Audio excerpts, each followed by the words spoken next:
प्यार से कहना धन निरंकार जी। श्री जानी कौंग श्री हरि सागर से लिया गया है। कुछ दोहे हैं पावन चरणों में। जिसने ब्रह्म को जाना है उसके लिए ये दोहे है कि जो ब्रह्म की पहचान कर लेता है फिर उसकी रहनी कैसी हो जाती है। यही इन दोहों में स्पष्ट किया है। मिथ्या जाने जगत को, सत जाने सत्संग, संगत करके आत्मा जाने अचल अभंग। इस जगत को मिथ्या जाने और सत्संग को सत कर माने। सत्संग यानी कि जहां जाने से सत परमात्मा का संग मिल जाता है। ये जीवात्मा परमात्मा के संग हो जाती है, उसको सत्संग कहते हैं। खाली गाने बजाने कथा कीर्तन को सत्संग नहीं कहते।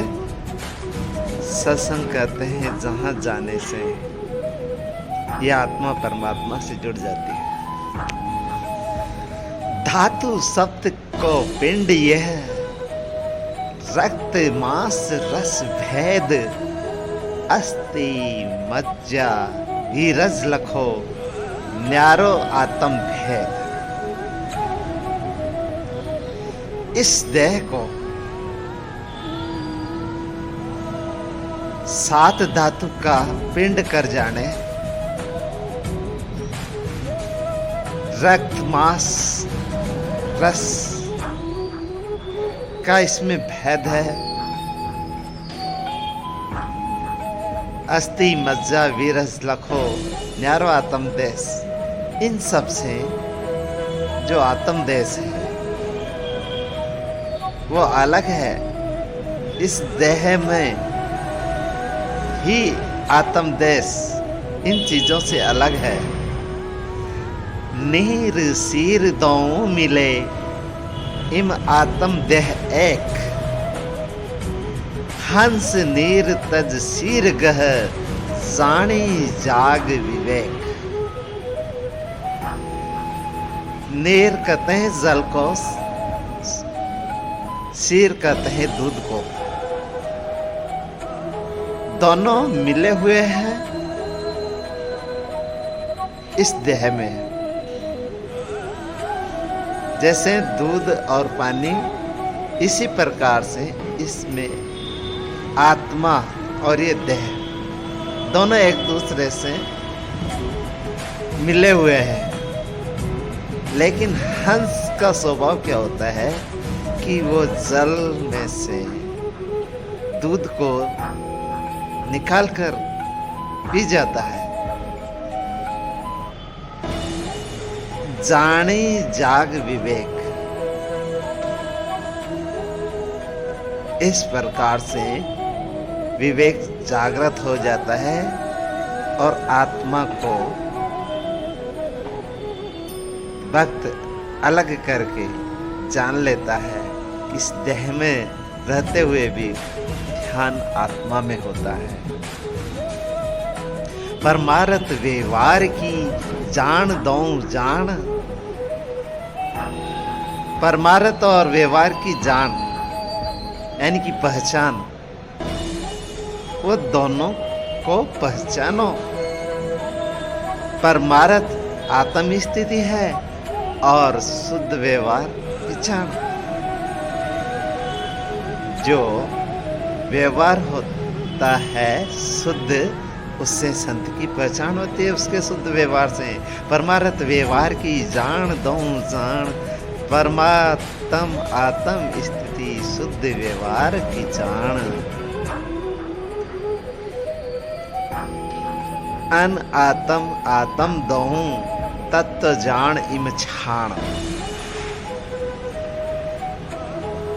अनात्म और आत्म, अनात्म में ये भौतिक शरीर रहता है और आत्म में आत्मा आती है। इन दोनों की छान छाननी पड़ती है, इनको अलग अलग करना शुद्ध स्वरूप की पहचान है। शुद्ध स्वरूप जो आत्मा है उसकी पहचान ये है कि आत्म अनात्म को अलग अलग करके जान लें। यही जान निज जान, यही जानना निज पहचान है। पुष्प सुगंध घृत दूध में ब्रह्म व्यापक इम भौन।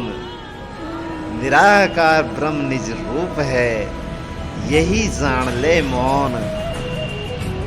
जैसे पुष्प में सुगंध होती है लेकिन दिखाई नहीं देती, दूध में घी होता है लेकिन दिखाई नहीं देता, रमा हुआ होता है। ऐसे ही ब्रह्म भी व्यापक है, जिसका स्वरूप निराकार है। यही जान ले मौन, यही जानकर चुप हो जा। इस जाने के अंग से ये प्रेरणा दी गई है कि जिसने जान लिया है उसकी रहनी कैसी हो जाती है। वो आत्म और अनात्म को अलग अलग करके देखता है। इस शरीर में रहते हुए आत्म भाव में रहता है और इस जगत में रहते हुए सब चीज़ों को अनात्म जानता है कि अनात्म चीज़ें हैं, नाशवान है, नष्ट होने वाली है। आत्मा सदा अजर अमर है, अविनाशी है, मरती नहीं है। जिस प्रकार से जीव आत्मा एक देह को छोड़कर दूसरी देह में जाती है,